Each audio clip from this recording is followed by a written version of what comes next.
Hello my dear students, welcome back to my class. Myself Saloni Singh और हम कर रहे हैं एक्सक्लूसिवली पी ब्लॉक एलिमेंट्स। तो यस माय डियर स्टूडेंट्स, ये पर्टिकुलर चैप्टर लेने का एक ही रीजन था इसके पीछे, क्योंकि आपकी एडवांस आ रही है, आपने अभी अभी मेंस एग्जाम्स दी है। तो पी ब्लॉक एलिमेंट्स के कुछ ऐसे टॉपिक्स होंगे जो आपको रिवाइज करने होंगे, और क्विक रिविजन के लिए इससे बढ़िया तरीका नहीं हो सकता, क्योंकि पी ब्लॉक एलिमेंट एक ऐसा टॉपिक है बच्चा कि अगर आपने बहुत अच्छे से पढ़ लिया, इट्स इंफॉर्मेशन बेस्ड, अगर बहुत अच्छे से पढ़ लिया है तो श्योर शॉट आपके मार्क्स वहां पर फंसने ही वाले हैं, आपको वहां पर मार्क्स मिल ही जाएंगे अगर आपको सारे कॉन्सेप्ट्स बहुत अच्छे से पता है। तो भाई यहाँ पर कुछ चीजें याद रखने वाली है, ज्यादा कुछ करना नहीं है आपको। आपको मैं जहां जहां पे मेन पॉइंट्स होता है बताती जाऊंगी। आपको प्राइम फोकस रखना है कि पहले आपकी एनसीईआरटी कंप्लीट होनी चाहिए, और उसके साथ साथ कुछ एक्स्ट्रा इन्फॉर्मेशन अगर मैं दे सकूं तो मैं डेफिनेटली दे रही हूँ आपको। एडवांस एग्जाम में आपको वो बहुत बेनिफिट देगा। तो चलिए शुरू करते हैं। आज के पी ब्लॉक एलिमेंट्स में जैसा कि आप जानते हैं कि हम ग्रुप 13 और ग्रुप 14 फोकस करेंगे, यानी कि आपके boron family and carbon family my dear students. तो चलिए शुरू करते हैं हमारा आज का सेशन। यस तो बच्चा, सबसे पहले देखते हैं कि जब आप पी ब्लॉक एलिमेंट्स की बात करते हैं तो आपका जनरल इलेक्ट्रॉनिक कॉन्फ़िगरेशन कैसा जाता है। जनरल इलेक्ट्रॉनिक कॉन्फ़िगरेशन हो जाता है NS2 NP126, करेक्ट। और आपको अच्छे से पता है कि ग्रुप 13, 14, 15, 16, 17 एंड 18, इन्हें हम पी ब्लॉक एलिमेंट्स में काउंट करते हैं। तो हमारा आज का फोकस होगा स्पेशली ग्रुप 13 यानी कि बोरोन फैमिली एंड ग्रुप 14 यानी कि कार्बन फैमिली। बच्चा, कुछ जनरल चीजें जो हमने ऑलरेडी पीरियोडिक क्लासिफिकेशन में पढ़ ली हैं वो चीजें हमें पता है, लेकिन हमें क्या ध्यान रखना है यहाँ पर माय डियर स्टूडेंट्स, कि जैसे ही आप नेक्स्ट स्लाइड पर चलिए, नेक्स्ट स्लाइड पर लेकर चलती हूँ मैं आपको, और आपको एक बेसिक इंट्रोडक्शन देती हूँ इस पर्टिकुलर चैप्टर का, and then we can move ahead. Yes so my dear students, तो बेसिकली आप यहाँ पर देख सकते हैं, सबसे पहले हम डिस्कस कर लेंगे बोरोन को। ठीक है, तो जब आप बोरोन की बात करते हैं जो कि फर्स्ट मेंबर है ग्रुप 13 का माय डियर स्टूडेंट्स, ग्रुप 13, बाल Gangadhar in Thailand, boron, aluminium, gallium, indium and thallium, ये सारे ग्रुप 13 के एलिमेंट्स हुए। और इसके अंदर हमारा पहला प्राइम फोकस होगा बोरोन। तो भाई बोरोन प्रिपेयर कैसे करते हैं बच्चा, तो सिंपल है, it can be obtained by reduction of B2O3 with magnesium or sodium. B2O3 is first prepared by strongly heating H3BO3, which is obtained by action of HCl or H2SO4 on a concentrated solution of borax. तो step by step देखिए, ये है आपका borax. Borax पर जब आपने hydrochloric acid डाला इन presence of water, तो इसने फॉर्म किया H3BO3, करेक्ट। जब आपने H3BO3 को स्ट्रांगली हीट किया तो आपने जनरेट किया B2O3 माय डियर स्टूडेंट्स। और जब इस B2O3 का रिडक्शन आप कैरी आउट करेंगे मैग्नीशियम की प्रेजेंस में, तब जाके ये आपको बोरोन देगा। ठीक है, तो बेसिकली अगर बोरोन को हम डिस्कस करें तो ये क्रिस्टलाइन स्ट्रक्चर होता है एंड बहुत स्मॉल क्वांटिटी में ऑब्टेन होता है। अगर यहाँ पे मैग्नीशियम से रिड्यूस करने की जगह आप BBr3 या फिर H2 से रिड्यूस करते हैं, ठीक है, इन presence of a metal filament, किसी भी मेटल फिलामेंट की प्रेजेंस में अगर आप उसे हीट करते हैं 1275 से 1475 केल्विन पे, तो you can easily obtain boron. अच्छा, अब जरा इसकी प्रॉपर्टीज को स्टडी करते हैं। तो फिजिकल प्रॉपर्टीज में अगर हम सबसे ऊपर वाले एलिमेंट की बात करें तो इनकी एटॉमिक साइज तो सबसे छोटी होती है, सबसे स्मॉलेस्ट होते हैं ये। ठीक है, बी पे आ जाते हैं, इलेक्ट्रोनेगेटिविटी। अब साइज जितनी छोटी होगी बच्चा, उतनी ही इलेक्ट्रोनेगेटिविटी अगर मैं इस ग्रुप में डिस्कस करूं तो टॉप से बॉटम जाते हैं तो, और लेफ्ट से राइट जाते हैं, तो जब आप लेफ्ट से राइट जाते हैं तो इलेक्ट्रोनेगेटिविटी इंक्रीज होती है, और टॉप से बॉटम आते हैं तो इलेक्ट्रोनेगेटिविटी डिक्रीज होती है। ठीक है, लेकिन इन जनरल अगर कंपेयर करें बाकी एलिमेंट्स के कंपैरिजन में तो इसकी इलेक्ट्रोनेगेटिविटी कम है, हार्ड होता है, न्यूट्रॉन्स को एब्जॉर्ब करता है, ये इंपॉर्टेंट पॉइंट। तो जहां पे भी न्यूक्लियर रिएक्टर्स लगे होते हैं वहां पे हम बोरॉन को यूज कर सकते हैं न्यूट्रॉन को एब्जॉर्ब करने के लिए। और स्टील ग्रे कलर का होता है, यूजुअली ये एक नॉन मेटल है। और जो बाकी अदर एलिमेंट्स हैं इसके इसी पर्टिकुलर ग्रुप के अंदर वो मेटल्स हैं। तो ये इकलौता आपको नॉन मेटालिक कैरेक्टर दिखाएगा, ठीक है, ये इकलौता आपको नॉन मेटालिक कैरेक्टर दिखाएगा। और जो बोरॉन है ये आपको कोवेलेंट कंपाउंड बनाता है, ठीक है, नीचे वाले तो मेटालिक है, तो मेटालिक यूजुअली आयोनिक कैरेक्टर दिखाते हैं, ऊपर वाला नॉन मेटालिक है तो कोवेलेंट बनाएगा। और कई जगह पे ऐसा होता है, ये जो नीचे वाले जो एलिमेंट है, specially when you are talking about aluminium, तो एल्यूमिनियम आयोनिक और दोनों कोवेलेंट दोनों चीजें दिखाता है, आपको अच्छे से पता है ये। इसके ऑक्साइड्स एम्फोटेरिक इन नेचर होते हैं, है ना। बात कर लेते हैं इसकी कोवेलेंसी की, है ना।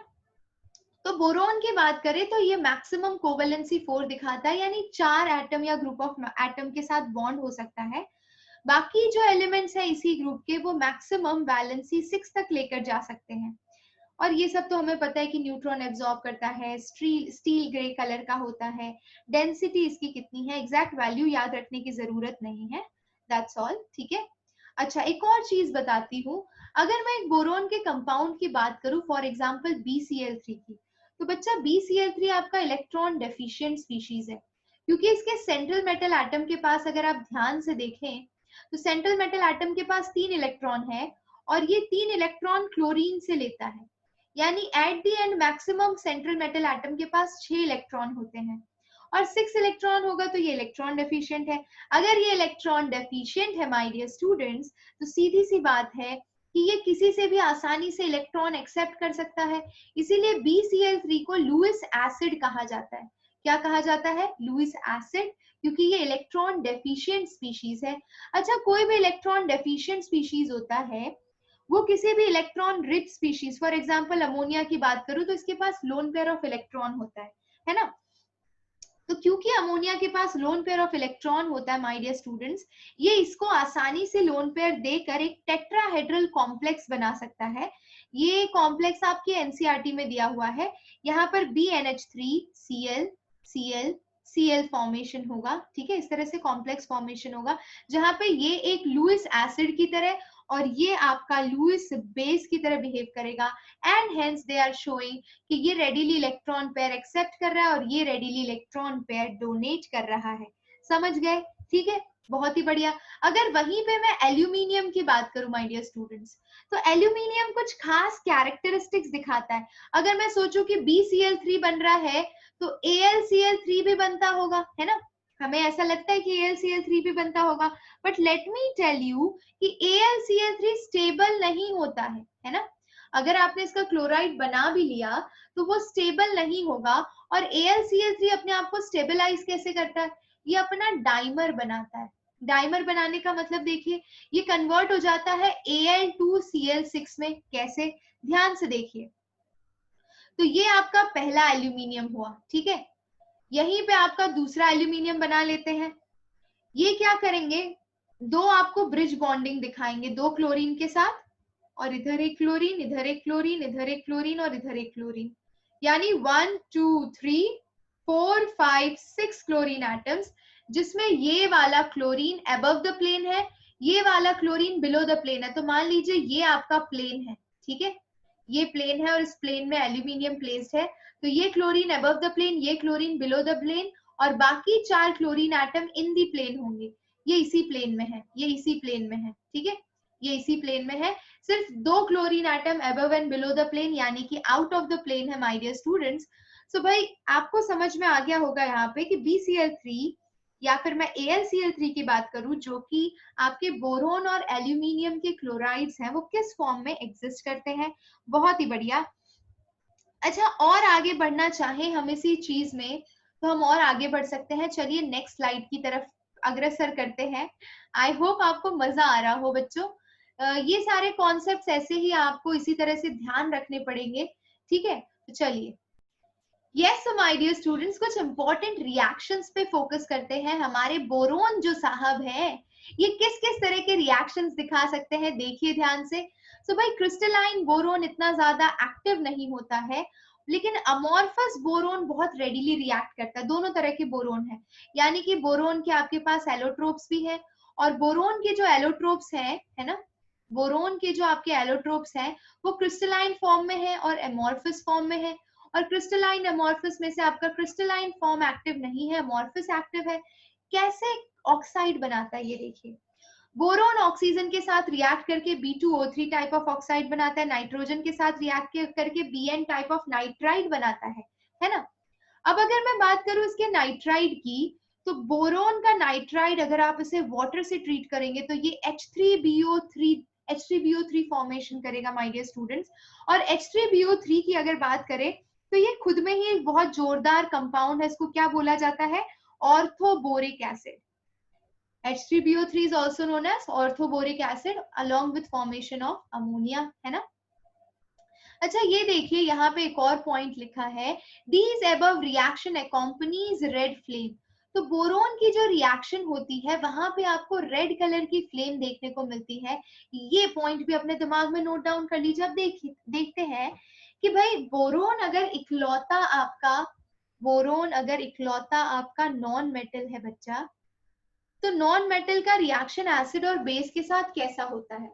अगर आप ध्यान से देखेंगे तो बेस के साथ भी ये रिएक्ट करके NaBO2 टाइप प्रोडक्ट बनाता है, वाटर के साथ तो B2O3 फॉर्म करता ही है, सल्फ्यूरिक एसिड के साथ जाता है तो इसका ऑक्सीडेशन होता है और ये ऑर्थोबोरिक एसिड में कन्वर्ट हो जाता है H3BO3 में, along with evolution of SO2 gas.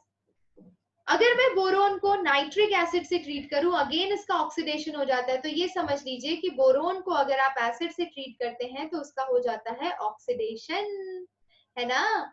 और ऑक्सीडेशन होते ही वो H3BO3 बनाता है। अगर H2SO4 से करते तो SO2 इवॉल्व होगा, HNO3 से करते तो NO2 इवॉल्व होगा, जो कि ब्राउन कलर की फ्यूम्स देगा बच्चों आपको, है ना।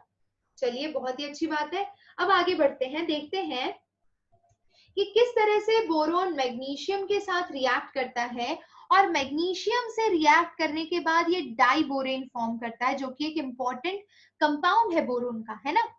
देखिए, बोरोन मैग्नीशियम के साथ रिएक्ट करके Mg3B2 बना रहा है। जस्ट लाइक अगर ये कैल्शियम से रिएक्ट करेगा, दोनों की वैलेंसी मैग्नीशियम और कैल्शियम की सेम होती है, तो ये Ca3B2 टाइप कंपाउंड बना रहा है। बहुत ही बढ़िया।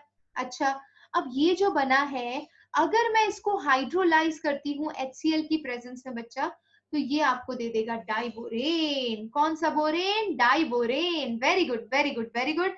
डाइबोरेन इंपॉर्टेंट स्पीशीज है आपके लिए केमिस्ट्री पॉइंट ऑफ व्यू से, क्योंकि इसकी पूरी केमिस्ट्री आपके एनसीईआरटी में दी हुई है, इसीलिए इंपॉर्टेंट कॉन्सेप्ट हो गया। इसके साथ साथ बोरोन रिड्यूस भी होता है ना। ऑक्सीडेशन कहाँ हुआ उसका? एसिड की प्रेजेंस में। रिडक्शन होगा, ये रिड्यूस होगा, देखिए B2O3 में, किसकी प्रेजेंस में? नॉन मेटालिक ऑक्साइड्स की प्रेजेंस में। तो जब भी आप बोरोन को नॉन मेटालिक ऑक्साइड से ट्रीट करते हैं, ये आपका रिड्यूस हो जाता है, ठीक है। B2O3 में सिलिकॉन और कार्बन इवॉल्व होते हैं, डिपेंड करेगा कौन सा नॉन मेटल आपने चूज किया है।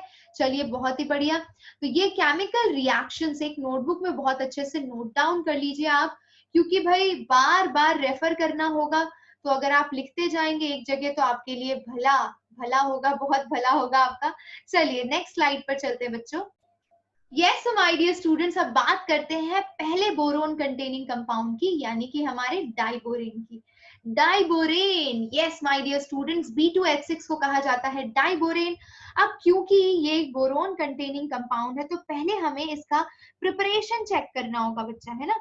तो प्रिपरेशन करने के बहुत सारे तरीके हैं। सबसे पहले देखिए, अगर आपको क्वांटिटेटिव यील्ड चाहिए, अच्छी क्वांटिटी में यील्ड चाहिए, तो आप इसका रिडक्शन कर सकते हैं बोरोन ट्राइफ्लोराइड की प्रेजेंस में, BF3OET होल ट्वाइस, या फिर LiAlH4 की प्रेजेंस में रिडक्शन कर लीजिए। इन शॉर्ट आपको रिडक्शन करना है कैसे भी इनका, तो रिडक्शन करेंगे आप BF3 की प्रेजेंस में, LiAlH4 के साथ रिडक्शन करेंगे, तो ये आपको B2H6 दे देगा। खत्म है काम, है ना। आप चाहे तो ये देखिए यहाँ पर E2, हाँ, where diglyme is diethyl glyoxime dimethyl ether, okay, very good. आगे आ जाइए, यहाँ पर diborane can also be prepared by treating NaBH4 with concentrated sulphuric acid और H3PO3।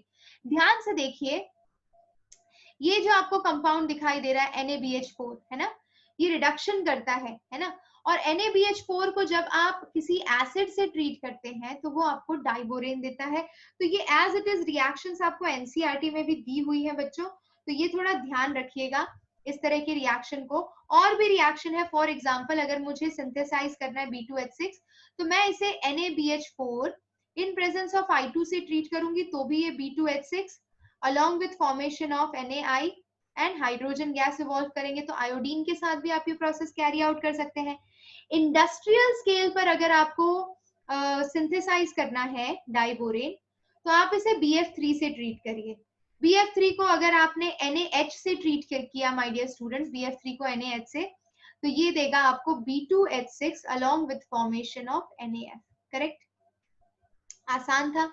अच्छा, डाइबोरेन की अगर मैं प्रॉपर्टीज की बात कर लूं तो यूजुअली ये कलरलेस गैस देता है माय डियर स्टूडेंट्स, कोई कलर नहीं होता इसका, रैपिडली डिकम्पोज हो जाता है वाटर की प्रेजेंस में। तो B2H6 वाटर की प्रेजेंस में H3BO3 फॉर्म करता है, और ये जो H3BO3 है बच्चा, ऑर्थोबोरिक एसिड, आपको अच्छे से पता है।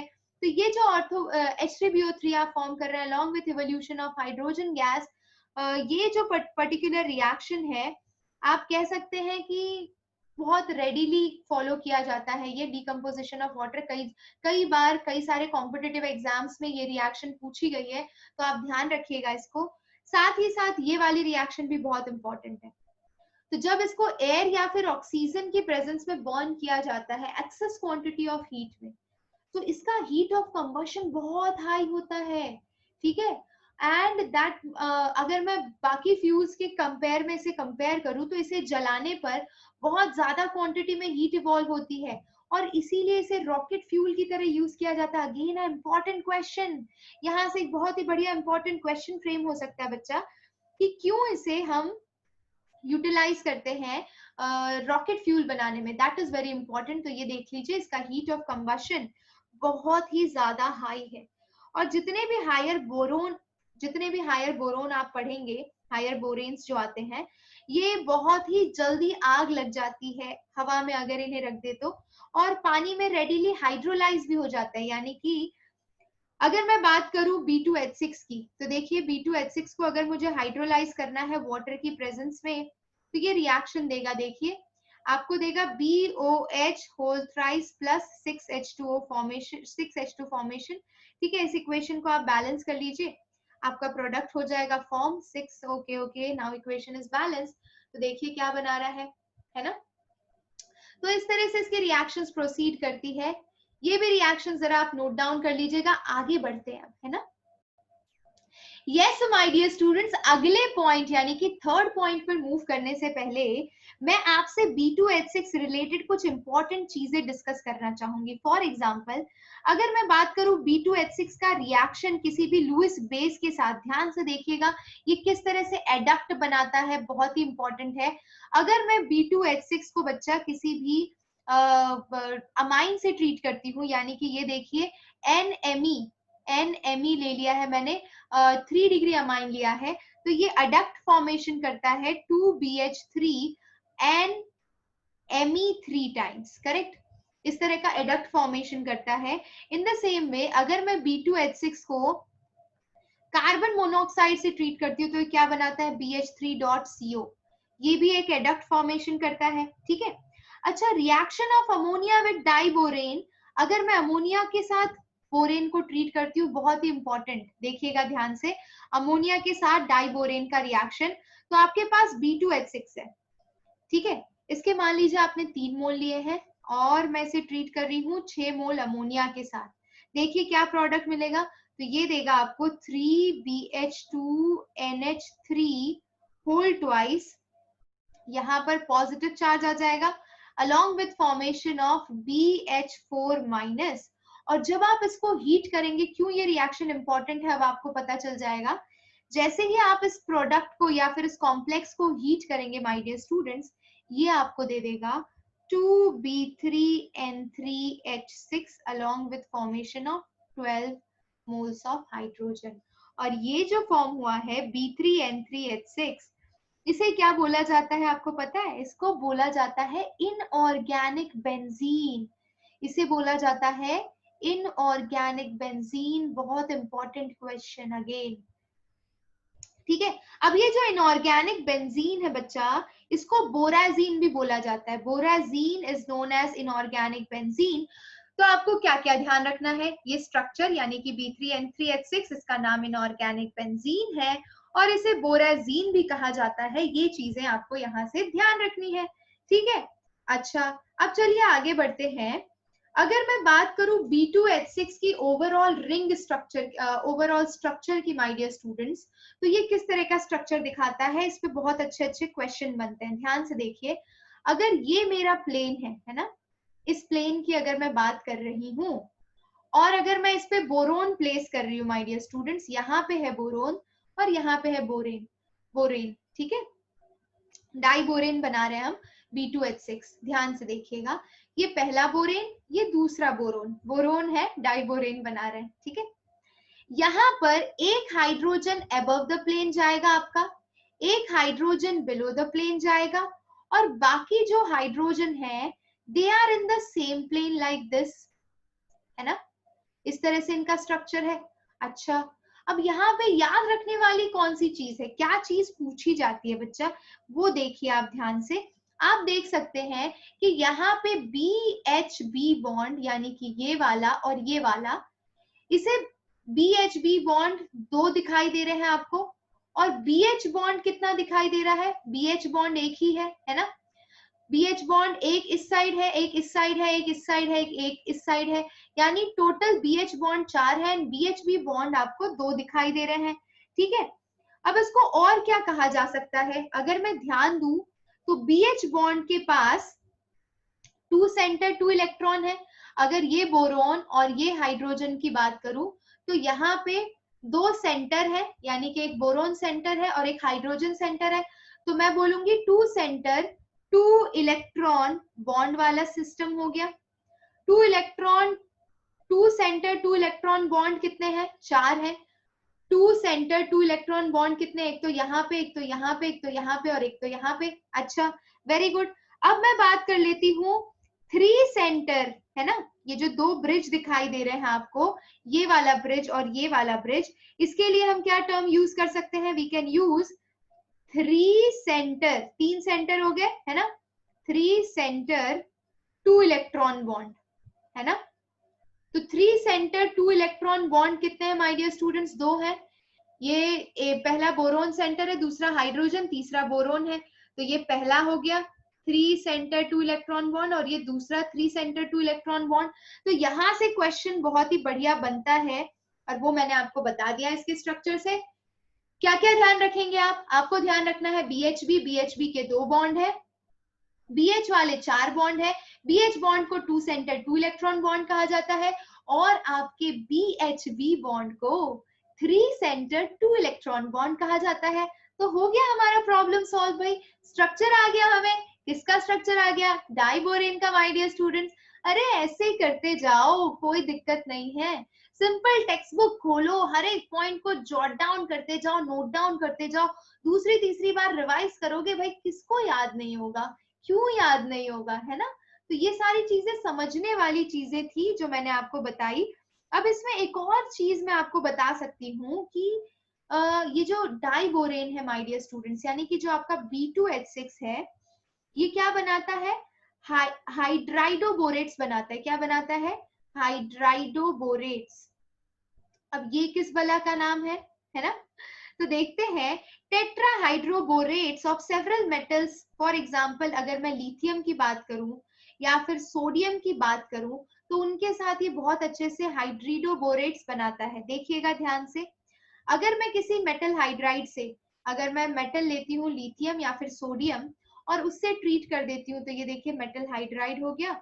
अगर मैं उसे B2H6 से ट्रीट करती हूँ तो ये क्या बनाता है, 2M+ एंड BH4-, और ये जो BH4- होता है, इसका structure my dear students tetrahedral होता है ना। और ये टेट्राहेड्रल वाला जो हाइड्रिडोबोरेट्स बनते हैं, ये टेट्राहेड्रल वाले जो हाइड्रिडोबोरेट्स बनते हैं, इन्हें और क्या बोला जाता है, इन्हें बोला जाता है बोरोहाइड्राइड्स माय डियर स्टूडेंट्स। ये पॉइंट्स नोट डाउन करते जाइए, इसे क्या बोला जाता है, बोरोहाइड्राइड्स। तो सिंपल है, किसी भी मेटल हाइड्राइड को डाइबोरेन से ट्रीट करेंगे वो आपको टेट्राहेड्रल शेप कंटेनिंग हाइड्रेटोबोरेट्स देगा, जिसे हम बोरोहाइड्राइड्स भी कहते हैं। बहुत ही आसान था, चलिए बहुत ही बढ़िया। अच्छा, अब जरा आगे बढ़ते हैं बच्चों, है ना। LiBH4 एंड NaBH4, ये हम ये करते हैं ना, LiAlH4 आप लिखते हो, तो इसकी जगह में, क्योंकि एल्यूमिनियम और बोरोन दोनों सेम फैमिली से हैं, 13 ग्रुप 13 से हैं, तो मैं यहाँ पे LiBH4 भी यूज कर सकती हूँ, मैं NaBH4 भी यूज कर सकती हूँ, और ये सबके सब रिड्यूसिंग एजेंट्स है माय डियर स्टूडेंट्स। क्या है ये सबके सब? रिड्यूसिंग एजेंट्स हैं। तो ये बहुत ही बढ़िया बढ़िया पॉइंट्स मैंने आपको बताए हैं, ध्यान रखिएगा माय डियर स्टूडेंट्स। अब थोड़ा आगे बढ़ते हैं, अब हम बात करेंगे बोरिक एसिड की, ठीक है। तो चलिए डिस्कस करते हैं बोरिक एसिड, यानी कि आपका H3BO3, है ना। बोरिक एसिड की जब आप बात करते हैं बच्चा, तो इसमें कुछ खास चीजें, अगेन जैसा डाइबोरेन बहुत ही खास है, वैसे बोरिक एसिड भी बहुत खास है। और बोरिक एसिड के अंदर इसको और क्या बोल सकते हैं, H3BO3 को आप ऑर्थोबोरिक एसिड भी बोलते हैं, है ना, ऑर्थोबोरिक एसिड भी बोलते हैं बच्चा। और बहुत इसका सोपी टच होता है, सोपी टच होता है ना, साबुन जैसा होता है ये, सोपी टच, यानी कि बेसिक होगा स्लाइटली, और सॉलिड स्टेट में मिलता है, पानी में स्पेरिंगली सॉल्युबल है। तो ये देखिए यहाँ पर लिखा है, they are moderately soluble in water, white crystalline solid and flaky होते हैं। वेरी गुड, चलिए आगे बढ़ते हैं। गर्म पानी में बहुत जल्दी डिसॉल्व होते हैं, तो हॉट वाटर में they are readily soluble, hot water, ठीक है। नॉर्मली दे जल्दी डिसॉल्व नहीं होते हैं, ठीक है। अच्छा, और इसमें एक इंपॉर्टेंट चीज आपसे डिस्कस करनी थी कि अगर मुझे इसे सिंथेसाइज करना है, तो मैं ये देख रहे हैं, ये Na2B4O7, इसको बोलते हैं बोरेक्स। अगर आप कभी केमिस्ट्री लैब गए होंगे तो अपनी केमिस्ट्री टीचर को जरूर पूछेगा कि मैम मुझे बोरेक्स देखना है। व्हाइट कलर का पाउडर होता है बच्चा, और उस व्हाइट कलर के पाउडर पे अगर आप HCl डालते हैं इन प्रेजेंस ऑफ वाटर, तो वो आपको ऑर्थोबोरिक एसिड दे देगा NaCl के साथ, है ना। ये जो ऑर्थोबोरिक एसिड है, इसको आप और कैसे लिख सकते हैं, आप इसको ऐसे भी लिख सकते हैं, BOH होल थ्राइस, वही चीज होती है, H3BO3 ही होता है। बहुत ही बढ़िया। अच्छा, अभी आगे बढ़ते हैं, है ना। अगर मैं इसको और थोड़ा डिटेल में देखने जाऊं, है ना, तो मैं क्या कर सकती हूँ, बोरिक एसिड से रिलेटेड बहुत ही जोरदार कॉन्सेप्ट है। ये जो आपका बोरिक एसिड होता है बच्चा, ये एक वीक मोनोबेसिक एसिड है। क्या है? वीक मोनोबेसिक एसिड, ऐसा एसिड जो सिर्फ एक ही H+ फर्निश करता है। पर कायदे से देखें तो स्ट्रक्चर में तो 3 हाइड्रोजन है, तो ये सिर्फ एक ही हाइड्रोजन क्यों फर्निश करता है, वो भी ध्यान से समझने की कोशिश करते हैं। Basically it is not a protonic acid, यानी अगर आपको ये लग रहा है कि BOH3 में जो ये H+ रिलीज हो रहा है, यानी मैं अगर बोल रही हूँ कि बोरिक एसिड मोनोबेसिक एसिड है, यानी एक H+ रिलीज कर रहा है, तो वो उसका खुद का H+ नहीं है, बोरिक एसिड का खुद का H+ नहीं है माय डियर स्टूडेंट्स। तो आप पूछेंगे कि मैम ये बोरिक एसिड H+ कहां से चुरा कर लाया है।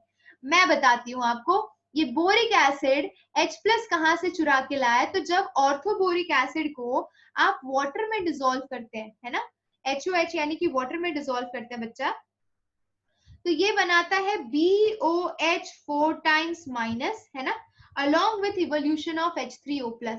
यानी जब ये वाटर से रिएक्ट करता है, तो ये वाटर के H+ को जनरेट करता है, और इसीलिए हमें ऐसा लगता है कि BOH3H+ फर्निश कर रहा है, जबकि वो H+ वाटर का होता है माय डियर स्टूडेंट्स, ठीक है। सो बेसिकली फर्स्ट इनिशियली ये इसका हाइड्रोजन एक्सेप्ट करता है, और जो हाइड्रोजन इसने एक्सेप्ट किया है वाटर से, उसी को रिलीज करता है, और इस तरह से ये एक वीक मोनोबेसिक एसिड की तरह आसानी से बिहेव कर सकता है। बहुत ही बढ़िया मैम, समझ में आ गया, बहुत ही बढ़िया।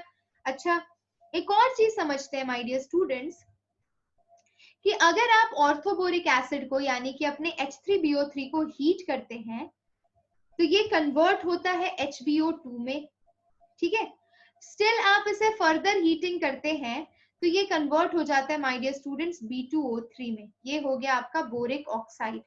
तो यही सारी चीजें यहाँ पे पैराग्राफ में भी मेंशन है, जरा ध्यान से देखिए। ये देखिए, boric acid is a very weak monobasic acid and it act as an electron pair acceptor. किससे इलेक्ट्रॉन एक्सेप्ट करता है? वाटर से। क्या बनाता है? ये बोरोन का हाइड्रोक्साइड बनाता है my dear students, along with evolution of H3O+। तो अब तक आपको समझ में आ गया होगा कि भाई ये किस तरह से काम कर रहा है, ठीक है। अच्छा, अब एक और खास बात है, BOH3 को अगर आप ध्यान से देखें तो ये स्ट्रक्चर कैसा बनाता है। देखिए, ये हो गया बोरोन, ये हो गया ऑक्सीजन, ये उसका हाइड्रोजन, ये हो गया ऑक्सीजन, ये उसका हाइड्रोजन, ये हो गया ऑक्सीजन, ये हो गया उसका हाइड्रोजन। अरे भाई, ऑक्सीजन हाइड्रोजन आपको मिल रहे हैं तो ये हाइड्रोजन बॉन्डिंग भी तो दिखा सकता है दूसरे वाटर मॉलिक्यूल के साथ या फिर किसी दूसरे BOH3 के साथ, ठीक है। तो ये बहुत अच्छे से आपको हाइड्रोजन बॉन्डिंग भी दिखाता हुआ मिलेगा, समझ गए। तो हॉट वाटर के अंदर ये सॉल्युबल होता है, ठीक है। हॉट वाटर में ये बहुत अच्छे से हाइड्रोजन बॉन्डिंग कर लेता है माय डियर स्टूडेंट्स। चलिए अब आगे बढ़ते हैं, इसी कॉन्सेप्ट को थोड़ा और डेप्थ में समझने की कोशिश करते हैं। तो ये देखिए बच्चों, अभी जो मैंने आपसे थोड़ी देर पहले डिस्कस किया था कि किस तरह से आपका बोरिक एसिड अगर 375 केल्विन पे हीट करता है तो HbO2 फॉर्म करता है, फर्दर हीटिंग करने पे B2O3 फॉर्म करता है ना। तो ये आपका बोरिक ऑक्साइड हो गया। और in solution metaboric acid changes into orthoboric acid, ठीक है। तो अगर सोल्यूशन में इसी मेटाबोरिक एसिड को अगर आपने फिर से डाल दिया तो वो ऑर्थोबोरिक एसिड में फिर से कन्वर्ट हो जाता है। भैया ये हो गया everything about orthoboric acid my dear students. अब जरा हम आगे बढ़ते हैं कंपाउंड सी की तरफ, यानी कि हमारे बोरेक्स की तरफ माय डियर स्टूडेंट्स। तो जब आप बोरेक्स की बात करते हैं, बोरेक्स व्हाइट कलर का पाउडर है माय डियर स्टूडेंट्स। फॉर्मूला आपको याद होना चाहिए, Na2B4O7 10H2O। कितने वाटर मॉलिक्यूल है? 10। तो इसे क्या बोला जाएगा? डेकाहाइड्रेट बोला जाएगा। कैसे ऑब्टेन किया जाता है? तो भैया एक्सट्रैक्शन है इसका इम्प्योर बोरेक्स का with water and concentrating the solution until crystal of borax separate out। ये तो इसका मेथड हो गया, लेकिन एक्चुअली अगर आप देखने जाएं तो बोरेक्स को प्रिपेयर करने के लिए कोलैमेनाइट इसके साथ कोलैमेनाइट को आप बॉइल करते हैं विद Na2CO3। तो ये हो गया आपका कोलैमेनाइट, यानी कि Ca2B6O11, इसके साथ Na2CO3 रखते हैं, बॉइल करते हैं, जो जनरेट होता है उसे आपने बोरेक्स बोल दिया, है ना। अब बोरेक्स की प्रॉपर्टी देखिए, सब बना ले रहा है जो जो हमने पढ़ा। ये देखिए, बोरेक्स को अगर पानी में डालेंगे वाटर के साथ तो ये ऑर्थोबोरिक एसिड बना लेगा, समझ रहे हो। अच्छा, अगर मैं बोरेक्स को हीट करती हूँ, again a very important question my dear students, ये सेक्शन बहुत ही ज्यादा इंपॉर्टेंट है from JEE point of view my dear students for any competitive exams. तो भैया जब आप बोरेक्स को हीट करते हैं, याद रखिए ऑन हीटिंग बोरेक्स, मैं यहाँ पर लिखती जा रही हूँ Na2B4O7.10H2O है आपके पास। अगर मैं इसको फर्स्ट स्टेप में हीट करती हूँ बच्चा, तो ये क्या जनरेट करता है? Sodium metaborate. क्या जनरेट करता है? Na2B4O7, इसे बोलते हैं सोडियम मेटाबोरेट। क्यों बोल रही हूँ इनके नाम याद रखने को, अभी पता चल जाएगा आपको, है ना। तो सोडियम मेटाबोरेट बनाया आपने, लेकिन फर्दर आप फिर हीट कर रहे हैं तो ये कन्वर्ट हो जाएगा NaBO2 और एंड B2O3 में कन्वर्ट हो जाएगा, ठीक है। NaBO2 एंड B2O3 में कन्वर्ट होने का रीजन और इसके पीछे का केमिस्ट्री क्या है, तो ध्यान से समझिएगा। हम केमिस्ट्री लैब में बोरेक्स बीड टेस्ट करते हैं। कौन सा टेस्ट करते हैं? Borax bead test. हर केमिकल कंपाउंड का बोरेक्स के साथ बीड का अलग अलग कलर आता है। फॉर एग्जाम्पल मैग्नीशियम का अलग कलर आता है बोरेक्स के बीड के साथ। तो क्वेश्चन ये आता है, मैम बोरेक्स बीड बनाते कैसे हैं? तो बोरेक्स बीड टेस्ट करने के लिए पहले बोरेक्स बीड बनाया जाता है और उसके लिए बोरेक्स को हीट किया जाता है। हीट करने पर वो मॉलिक्यूल पता है क्या करता है? वाटर मॉलिक्यूल लूज करता है। पहले एकदम फूल जाएगा, है ना, फूल जाएगा और वाटर मॉलिक्यूल लूज करेगा। तो यानी जब वो सोडियम मेटाबोरेट बनाता है तो वो स्वेलअप हो जाता है, ठीक है। स्वेलअप होने के बाद अगर फिर भी आप कंटिन्यूअसली उसे हीट कर रहे हैं तो वो ट्रांसपेरेंट लिक्विड में ट्रांसफॉर्म होगा और वो ट्रांसपेरेंट लिक्विड आपका बच्चा सॉलिडिफाई हो जाएगा। क्या हो जाएगा? सॉलिडिफाई हो जाएगा। और जैसे ही वो सॉलिडिफाई होगा वो ग्लासी अपीयरेंस देगा। कैसा अपीयरेंस देगा आपको? ग्लासी अपीयरेंस देगा, और ये बन गया है आपका बोरेक्स बीड। ठीक है, तो ये जो आपको फाइनल प्रोडक्ट दिख रहा है माय डियर स्टूडेंट्स, ये बनाता है आपका बोरेक्स बीड। यानी बेसिकली हम जैसे ही ट्रांजिशन एलिमेंट्स की बात करते हैं, यानी कि डी ब्लॉक एलिमेंट की, सो ट्रांजिशन एलिमेंट्स की कैरेक्टरिस्टिक्स होती है कि वो एक कैरेक्टरिस्टिक्स या पर्टिकुलर कलर देते हैं। तो आपने बोरेक्स बीड बना लिया, अब उसको किसी पर्टिकुलर कंपाउंड के अंदर डिप करिए। उस कंपाउंड के अंदर फॉर एग्जांपल अगर आपने कॉपर सल्फेट के सॉल्ट के अंदर अपना बोरेक्स बीड हल्का सा डिप किया, तो वो कलर इंपार्ट करता है। ठीक है, बंसन बर्नर पे आपको इसे हीट करना होता है, और इस तरह से आप आइडेंटिफाई कर सकते हैं। तो भाई बंसन बर्नर फ्लेम पे अगर आप कोबाल्ट के ऑक्साइड को प्लैटिनम वायर पे रख के हीट करते हैं, तो आपको ब्लू कलर का, देखिए मैं क्या बोल रही हूँ, ये हो गया आपका कोबाल्ट ऑक्साइड।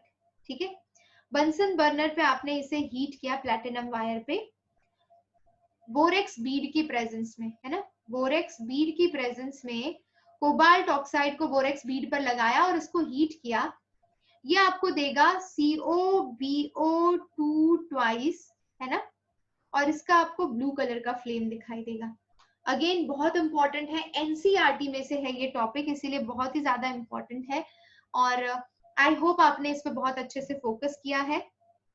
तो भाई यहां तक हमने कंप्लीट किया, अब देखते हैं आगे। तो Na2B4O7 यानी कि आपका जो बोरेक्स है, अमोनियम क्लोराइड की प्रेजेंस में बोरोन का नाइट्राइड दे देता है, और ये जो नाइट्राइड होता है along with formation of boron trioxide, Na2B4O7 को अगर हीट करते हैं तो NaBO2 एंड B2O3 में, ये तो हमने देख ही लिया, glassy appearance, borax bead test का फॉर्मेशन। आपको जे में ये क्वेश्चन पूछ सकते हैं कि बोरेक्स बीड में जो व्हाइट ग्लासी अपीयरेंस होता है वो बीड किस चीज का होता है, तो आपको ये चीज आनी चाहिए वहां पर।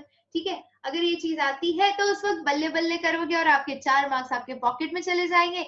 नहीं आता होगा, नहीं याद होगा, तो रोगे कि यार एक बार और अच्छे से पढ़ लेना चाहिए था। समझ रहे हो, है ना, तो यही छोटी छोटी चीजें होती है, ध्यान रखोगे तो मजे हो जाएंगे एग्जाम में। तो बस बच्चा ये देख लीजिए, आपको बोरेक्स बीड टेस्ट का सारा डिटेल यहाँ पे कलेक्टिवली मिल जाएगा, है ना। सो भाई बोरेक्स बीड टेस्ट जो भी मैंने आपसे अभी डिस्कस किया, ये बेसिकली फॉर्मेशन है कलर्ड मेटाबोरेट का इन presence of transition metal salt.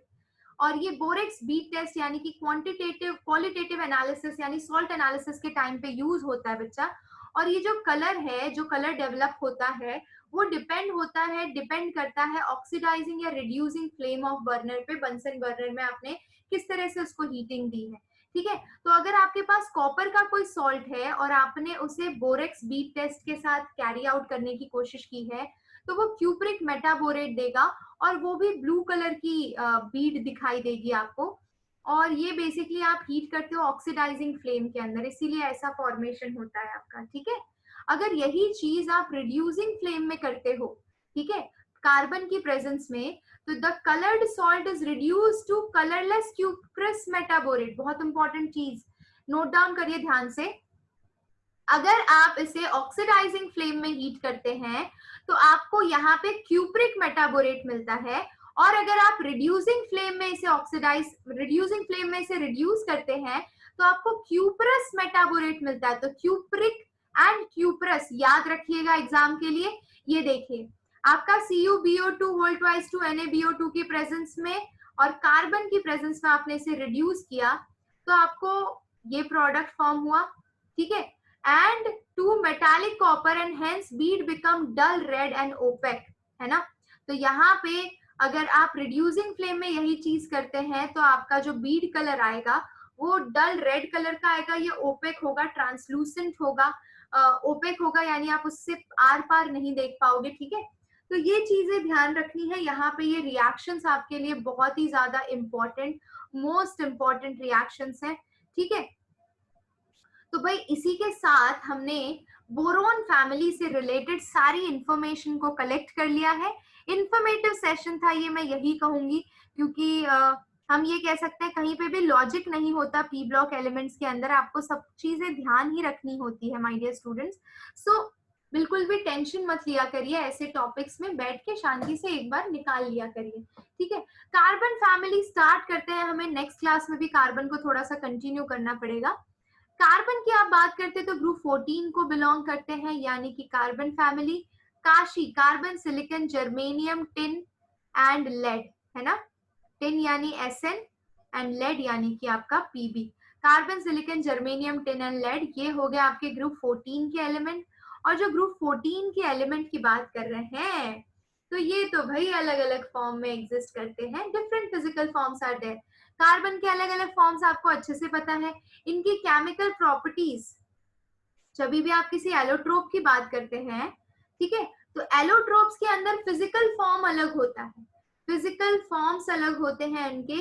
और फिजिकल फॉर्म्स अलग होने की वजह से माय डियर स्टूडेंट्स, उनकी डिफरेंट फिजिकल प्रॉपर्टीज होती है, लेकिन उनकी केमिकल प्रॉपर्टीज सिमिलर होती है, और इसी प्रॉपर्टी को हम बोलते हैं एलोट्रोपी या फिर एलोट्रोप्स, करेक्ट। अब आपको पता है कि कार्बन के अलग अलग एलोट्रोप्स होते हैं, तो सबसे पहले हम सॉलिड्स को क्रिस्टलाइन, सॉलिड को क्लासिफाई करते हैं क्रिस्टलाइन और एमोर्फस सॉलिड्स के अंदर, है ना। अब क्रिस्टलाइन फॉर्म की भी बात कर लो तो कार्बन, क्रिस्टलाइन फॉर्म में कार्बन के दो आपको बहुत ही फेमस इसके एलोट्रोप्स मिल जाएंगे, that is diamond and graphite. और डायमंड और ग्रेफाइट की बात करें तो इसमें से ग्रेफाइट जो है वो थर्मोडायनेमिकली ज्यादा स्टेबल है डायमंड के कंपेयर में। और जो डायमंड है, diamond should get transformed into graphite on their own, यानी कि अगर हमने बहुत टाइम के लिए डायमंड को अगर हम चाहते हैं कि ग्रेफाइट में कन्वर्ट करें तो वो ऑन दी ओन हो जाता है, आपको उसके लिए कुछ अलग से एप्लीकेशन करने की जरूरत नहीं पड़ती। बट ये रेयरली होता है और आप इसे सिंगल लाइफ स्पैन में ऑब्जर्व नहीं कर सकते, यानी it takes a long life time scale, that's why लोग इतना रेडिली ये चीज ऑब्जर्व नहीं कर पाते हैं। और इस वजह से, क्योंकि ये रिएक्शन थर्मोडायनेमिकली फेवर्ड है, यानी आप समझ रहे हो, ये देखो मैंने क्या बोला, आपका जो डायमंड है वो लेस स्टेबल है as compare to graphite thermodynamics के हिसाब से, और कायदे से डायमंड को ग्रेफाइट में कन्वर्ट हो जाना चाहिए, लेकिन ये काइनेटिकली ये रिएक्शन काफी स्लो है ना, इतनी ज्यादा स्लो है कि पूरा लाइफ निकल जाता है, ठीक है। और इस रिएक्शन को कैरी आउट करने के लिए एक्टिवेशन एनर्जी बहुत हाई लग जाती है, ठीक है।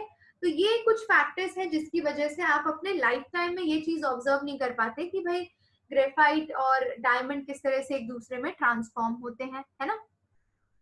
नेक्स्ट बात कर लेते हैं अमोर्फस फॉर्म की, तो बेस्ट एग्जांपल है कोल है, कोक है, चारकोल है, एनिमल चारकोल है, lamp black, carbon black, gas carbon, petrol को कोई भी ले लीजिए, किसी भी हाइड्रोकार्बन को बर्न करेंगे ना आप, तो जो स्ट्रक्चर जनरेट होगा वो अमोर्फस कार्बन का होगा।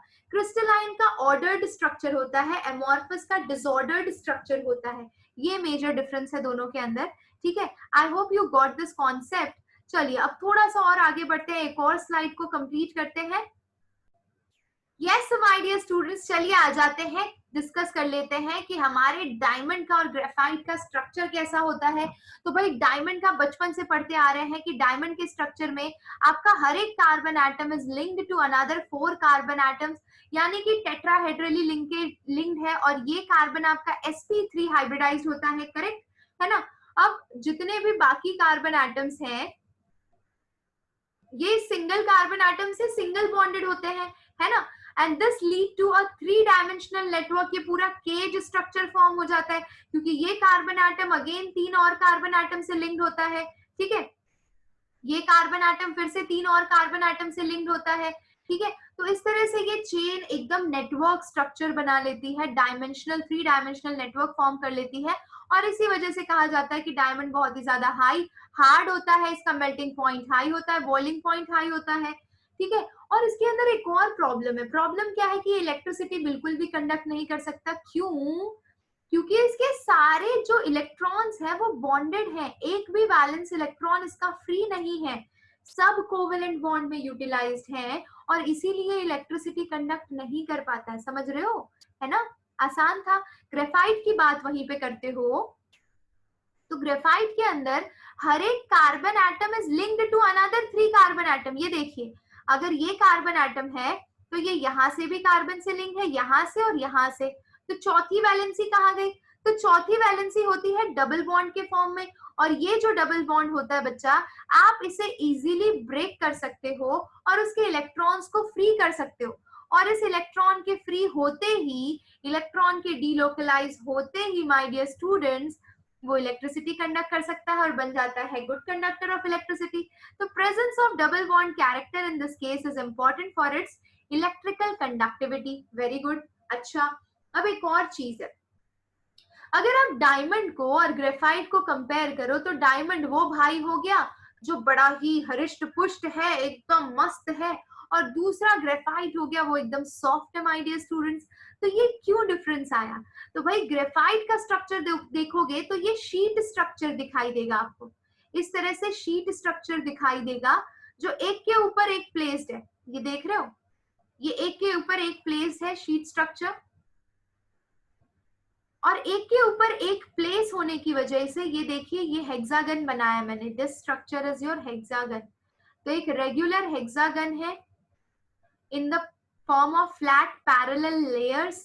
तो ये पहली लेयर हो गई, ये दूसरी लेयर हो गई, इसके ऊपर एक तीसरी लेयर होगी, चौथी लेयर होगी नीचे, इस तरह की फ्लैट पैरेलल लेयर्स होती है। एंड यहाँ पे हर एक कार्बन आइटम दो कार्बन तीन कार्बन आइटम से लिंक होता है और इसका हाइब्रिडाइजेशन sp2 होता है बच्चा। बीच में डबल बॉन्ड कैरेक्टर दिखाई देता है, और हर एक लेयर के बीच में, यानी अगर ये पहली लेयर है और ये अगर आपकी दूसरी लेयर है, तो दोनों के बीच में एक weak van der Waals force of attraction exist करता है, और इसी की वजह से हम ये बोल सकते हैं कि जैसे आप दो पेजेस को एक दूसरे के ऊपर ग्लाइड कर सकते हैं, वैसे ही इस लेयर के ऊपर ग्लाइड कर सकते हैं बच्चा, अपोजिट डायरेक्शन में मूव कर सकते हैं, ये एक दूसरे के ऊपर स्लिप हो सकते हैं, एक दूसरे के ऊपर ग्लाइड कर सकते हैं। इसीलिए हम कह सकते हैं ग्रेफाइट सॉफ्ट एंड स्लिपरी है, और इसीलिए वो ल्यूब्रिकेंट की तरह भी एक्ट करते हैं। समझ गए? बहुत ही आसान था, बहुत ही सिंपल था। वहीं पे अगर बात करें ऑक्साइड्स की, बच्चों ध्यान से देख लीजिए, देखिए अगर मैं बात करती हूँ ऑक्साइड्स के, कार्बन के ऑक्साइड्स के, तो आपको अच्छे से पता है कि दो तरह के ऑक्साइड्स बनाता है, carbon monoxide and carbon dioxide. अगर इनको भी अगर आप डिटेल में देखना चाहें तो कार्बन डाइऑक्साइड और कार्बन मोनोऑक्साइड में जमीन आसमान का फर्क है। चलिए देखते हैं कैसे। यस माय डियर स्टूडेंट्स, देखिए अगर मैं ऑक्साइड्स की बात कर रही हूँ कार्बन की, carbon monoxide and carbon dioxide, तो कार्बन मोनोऑक्साइड को आप कैसे प्रिपेयर कर सकते हैं? अगर आपके पास लिमिटेड सप्लाई ऑफ ऑक्सीजन हो, मान लीजिए आप किसी कमरे के अंदर बंद हैं और उसके अंदर ऑक्सीजन की सप्लाई लिमिटेड है, तो वहां पे कार्बन डाइऑक्साइड नहीं, कार्बन मोनोऑक्साइड सिंथेसाइज होगा। And carbon monoxide is very dangerous for health, very dangerous my dear students. इतना डेंजरस है कि इसकी कंबाइनिंग कैपेसिटी हमारे हीमोग्लोबिन से 300 गुना ज्यादा है। किसका? कार्बन मोनोऑक्साइड का कंबाइनिंग कैपेसिटी हीमोग्लोबिन के साथ 300 टाइम ज्यादा है एज कंपेयर टू ऑक्सीजन।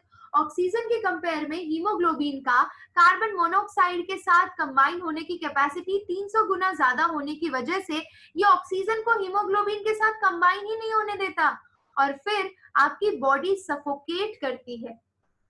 अगर आप किसी ऐसी सिचुएशन में फंस जाते हैं जहां पे आपके पास बिल्कुल भी लिमिटेड सप्लाई में ऑक्सीजन होता है, ऐसी सिचुएशन में बच्चा आपके मरने के चांसेस होते हैं, क्योंकि वहां पे आपका ऑक्सीजन कंटिन्यूअसली कंज्यूम होता है कार्बन की प्रेजेंस में और कार्बन मोनोऑक्साइड बनाता है।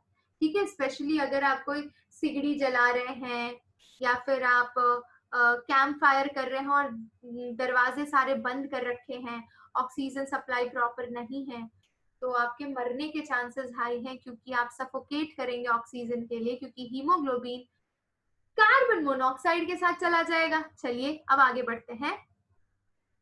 तो भाई सेकंड केस है कि जब भी आप हीट करते हैं किसी भी हैवी मेटल को, फॉर एग्जांपल आयरन, जिंक है, उसको कार्बन के साथ हीट करते हैं, तो भाई वो रिड्यूस हो जाता है। ये देखिए Fe और Zn में कन्वर्ट हो गया है ना। तो ये बहुत ही अच्छा रिडक्शन मेथड यूज किया जा सकता है कार्बन को, और हम देख सकते हैं कि इसी मेथड में हमने कार्बन मोनोऑक्साइड भी सिंथेसाइज कर लिया। तो किसी भी मेटालिक ऑक्साइड को रिड्यूस करने के लिए आप कार्बन यूज कर सकते हैं, सीधी सी बात है। अच्छा, अब एक और चीज देख लीजिए, दो इंपॉर्टेंट इंडस्ट्रियल फ्यूल देख सकते हैं आप, पहला एक वाटर गैस है और दूसरा है प्रोड्यूसर गैस। आपको इसका कॉम्पोजिशन याद होना चाहिए, कैसे सिंथेसाइज होता है वो भी याद होना चाहिए। तो अगर मैं ध्यान से देखूं तो मेरे पास carbon in presence of water अगर मैं करती हूँ तो ये आपको वाटर गैस देता है, CO+H2 इज वाटर गैस। वहीं पे अगर मैं हॉट कोक यानी कि कार्बन के ऊपर producer gas sorry hot Coke के ऊपर ऑक्सीजन और नाइट्रोजन पास करती हूँ तो आपको प्रोड्यूसर गैस मिलता है। Producer gas is CO+N2, water gas is CO+H2, याद रहेगा। तो वाटर में H2O होता है इसीलिए इसको water gas CO+H2। Carbon monoxide के साथ H2 is water gas and carbon monoxide के साथ N2 is producer gas. Very good. Next आ जाते हैं प्रॉपर्टीज पे, है ना। तो भाई बहुत ही पावरफुल रिड्यूसिंग एजेंट की तरह यूज किया जाता है कार्बन मोनोऑक्साइड को, है ना। और जैसे मैंने यहाँ पे कहा कि कार्बन को रिड्यूसिंग एजेंट की तरह यूज किया जा सकता है, वैसे ही कार्बन मोनोऑक्साइड को भी हम किसी भी मेटल ऑक्साइड के साथ ट्रीट करके उसका रिडक्शन कैरी आउट कर सकते हैं। ये तो रिएक्शन 10 स्टैंडर्ड की है, बहुत आसान है, ठीक है। अब आ जाते हैं सेकेंड पॉइंट पे माय डियर स्टूडेंट्स, है ना। So it burns in air to give heat and carbon dioxide. ये आपका कार्बन डाइऑक्साइड कैसे प्रोड्यूस हुआ? कार्बन मोनोऑक्साइड को जब आप हीट कर देंगे एयर की प्रेजेंस में बन गया कार्बन डाइऑक्साइड, है ना। अच्छा एक और चीज, जब आप कार्बन मोनोऑक्साइड की बात करते हैं तो ये ब्लू फ्लेम में जलता है, यानी कि कंप्लीट कंबशन देता है। और अगर मान लीजिए एक बढ़िया टेस्ट, ये सब इसके टेस्ट, अगर आपको आइडेंटिफाई करना है कहीं पे कार्बन मोनोऑक्साइड है तो you can go for this, ठीक है। ब्लू फ्लेम के साथ जलता है। और दूसरी कंडीशन है कि अगर आप एक फिल्टर पेपर ले लें आपकी लैब वाला, ठीक है, अगर आपने उसे सोक कर दिया प्लैटिनम या फिर पैलेडियम के क्लोराइड में और आपका फिल्टर पेपर पिंक टर्न हो जा रहा है, ग्रीन टर्न हो जा रहा है या ब्लैक टर्न हो जा रहा है due to reduction of chloride by carbon monoxide, अगर वहां पे थोड़ा भी कार्बन मोनोऑक्साइड होगा तो आपने क्या किया, ये फिल्टर पेपर लिया, फिल्टर पेपर को आपने किसके अंदर सोक किया है, पैलेडियम PdCl2 पैलेडियम क्लोराइड या फिर PtCl2 प्लैटिनम क्लोराइड के अंदर। जैसे ही आप सोक करेंगे आपका फिल्टर पेपर या तो पिंक, ग्रीन या ब्लैक टर्न हो जाएगा। क्यों ऐसा हुआ? क्योंकि आपका जो कार्बन मोनोऑक्साइड था बच्चा, वो रिडक्शन कैरी आउट कर रहा है, किसका, क्लोराइड्स का रिडक्शन कैरी आउट कर रहा है। तो भैया यहीं तक एक काम करते हैं, ये वाला जो स्लाइड है यहीं तक हम इसको वाइंड अप करने की कोशिश करते हैं बच्चा। पर वाइंड अप करने से पहले कार्बन डाइऑक्साइड को भी निपटा देते हैं ताकि हम नेक्स्ट सेशन से कार्बाइड से स्टार्ट करेंगे, ठीक है। चलिए देखिए, जब आप कार्बन डाइऑक्साइड की बात करते हैं माय डियर स्टूडेंट्स, तो कार्बन डाइऑक्साइड को आप आसानी से लैब में प्रिपेयर कर सकते हैं। CaCO3 को यानी कि कैल्शियम कार्बोनेट को HCl से ट्रीट करेंगे, CaCl2 water and carbon dioxide synthesise होगा। या फिर सिंपल, अगर किसी कार्बन कंटेनिंग कंपाउंड को ऑक्सीजन की प्रेजेंस में बर्न कर देते हैं तो भी कार्बन डाइऑक्साइड बन जाएगा। अच्छा, यहाँ से कुछ खास क्वेश्चन नहीं बनता, क्वेश्चन बनता है इसकी प्रॉपर्टीज से। तो प्रॉपर्टीज क्या कहती है? हमें पता है कि कार्बन डाइऑक्साइड को अगर टेस्ट करना है तो उसके ऊपर लाइम वाटर पास करना पड़ता है, लाइम वाटर मिल्की टर्न हो जाता है। पर ये मिल्की है क्या? ये व्हाइट मिल्की अपीयरेंस क्या होता है? तो ये देखिए, ये आपका लाइम वाटर है, CaOH whole twice, carbon dioxide इसके ऊपर पास किया, ये बनाता है white milky appearance of calcium carbonate my dear students. और ये कैल्शियम कार्बोनेट फॉर्म होने के बाद भी आप कंटिन्यूअसली एक्सेस क्वांटिटी में CO2 पास किए जा रहे हैं तो वो फॉर्म कर लेगा कैल्शियम बाइकार्बोनेट और उसका व्हाइट PPT डिसॉल्व हो चुका होगा। समझ गए? व्हाइट PPT क्या हो चुका होगा? डिसॉल्व हो चुका होगा बच्चा। तो ये हो गई इसकी दो कैरेक्टरिस्टिक्स, दोनों रिएक्शन इंपॉर्टेंट है। अब इसमें देखिए, जो सॉलिड कार्बन डाइऑक्साइड होता है बच्चा, या फिर जिसे हम ड्राई आइस बोलते हैं, इसे कैसे ऑब्टेन करते हैं? तो हम कार्बन डाइऑक्साइड को हाई प्रेशर में, ठंडी कंडीशन में उसे हाई प्रेशर पे वो कराते हैं, कूल कराते हैं। जब कार्बन डाइऑक्साइड को हाई प्रेशर पे आप ठंडा कराओगे ना तो वो सॉलिड स्टेट में आ जाता है, यानी कि ड्राई आइस बन जाता है। और it passes through the solid state straight from gaseous state without liquefying. तो बेसिकली इस स्टेट में यानी कि वो गैसियस स्टेट से डायरेक्ट सॉलिड स्टेट में जाता है by the process of sublimation, and sublimation is carried out under pressure and under cold condition. So that's why it is known as dry ice, यानी कि लिक्विड में आए बिना वो पहुंच जाता है सॉलिड स्टेट में। बहुत ही बढ़िया। A burning candle is put out but burning magnesium continues burning in the gas jar. ये भी एक इसकी प्रॉपर्टी हो गई माय डियर स्टूडेंट्स। सो भाई कार्बन डाइऑक्साइड को हमने यहीं पे निपटा लिया है। आई होप आज के सेशन में आपको बड़ा मजा आया हो बच्चा। पी ब्लॉक ऐसा ही है, बहुत थियोरेटिकल इंफॉर्मेशन है और इसीलिए आपको line to line NCERT read करना पड़ेगा, कुछ अच्छी बुक्स रीड करनी पड़ेगी जिसमें से आप ओपी टंडन रेफर कर सकते हैं। You can go through this Arihant also you can refer, और you can simply follow certain MTG की बुक्स भी आती हैं, तो you can go for all these books. और you can refer, of course you can refer my video जिसमें मैंने हर चीज को पुट अप करने की कोशिश की है ताकि आपको बहुत अच्छी हेल्प हो जाए आपकी एग्जाम के लिए। तो भैया यहीं पे निपटाते हैं आज का session my dear students. I hope आपको सब कुछ समझ में आया है, और अगर आपको समझ में आया है माय डियर स्टूडेंट्स तो चैनल को कर लीजिएगा सब्सक्राइब, कर लीजिएगा लाइक, शेयर करिएगा अपने फ्रेंड्स के साथ। और ऐसे ही फ्री कंटेंट को ऑब्टेन करने के लिए डिस्क्रिप्शन में एक लिंक दी है, इस पर्टिकुलर चैनल की एप्लीकेशन है, उसे आप प्ले स्टोर से जाकर डाउनलोड कर सकते हैं और अनलिमिटेड स्टडी मटेरियल फ्री में एक्सेस कर सकते हैं my dear students. So be happy, be healthy, stay Chanakya. मिलते हैं नेक्स्ट क्लास में। Till then take care, love you all my dear students, bye bye, see you.